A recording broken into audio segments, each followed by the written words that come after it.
TDP కేంద్ర కార్యాలయం ఎన్టీఆర్ భవన్లో నిర్వహించిన ప్రజా వినతుల స్వీకరణ కార్యక్రమానికి ఫిర్యాదులు వెల్లువెత్తాయి. పని చేయించుకుని జీతాలు ఇవ్వలేదని వైసీపీ మాజీ జెడ్పీటీసీపై గుంటూరు జిల్లా నల్లపాడుకు చెందిన బాలకృష్ణ ఫిర్యాదు చేశారు. వైసీపీ హయాంలో వారసత్వ భూమి కబ్జా చేశారని, న్యాయం చేయాలంటూ పల్నాడు జిల్లా రాయవరానికి చెందిన కామిశెట్టి చెన్నకేశవరావు గ్రీవెన్స్ లో విజ్ఞప్తి చేశారు.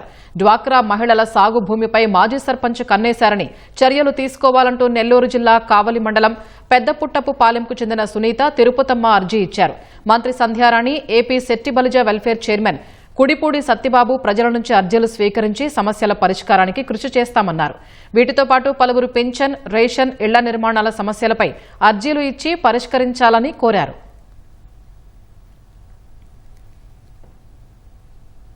2020లో మా భూమిలో మేము సర్వేకి పెట్టుకున్నాం సార్. 2 మాటలు సర్వే చేయకుండా నిలబెట్టి మమ్మల్ని బయటికి పారదోలినారు.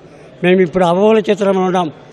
మమ్మల్ని ఇల్లు కూల్చేసినారు, కుక్కలైన్తో కూల్చేసి మమ్మల్ని బయటికి పారదోలినారు. కట్టుకుంటలతో బయటికి పోయినాం. మాకు ఎక్కడ న్యాయం జరగల. వైఎస్ఆర్ ప్రభుత్వంలో మాకు అన్యాయం జరిగింది. ఇప్పుడు ఈ ప్రభుత్వం వచ్చినాక న్యాయం జరుగుతుందని పోరాడుతున్నాం. పొదుపు డబ్బులు ఒక్కొక్క రూపాయి పొదుపు చేసుకున్నాం. డబ్బులు 20 లక్షలు ఖర్చు పెట్టాము అందరి మీద. అంటే పంచాయతీ ఖర్చు పెట్టి బాగా పుట్టలు చెట్లు అన్ని కొట్టి సదరు చేశాము. తర్వాత ఇది సదరమైపోయారు, అందరూ ఆకరించుకున్నారు సార్. సార్ వాళ్ళు పందించారు, చేస్తామను, సారుకు పంపిస్తామను, అంటే చంద్రబాబు నాయుడు సార్కి పంపిస్తాము, చూస్తామమ్మని చెప్పారు.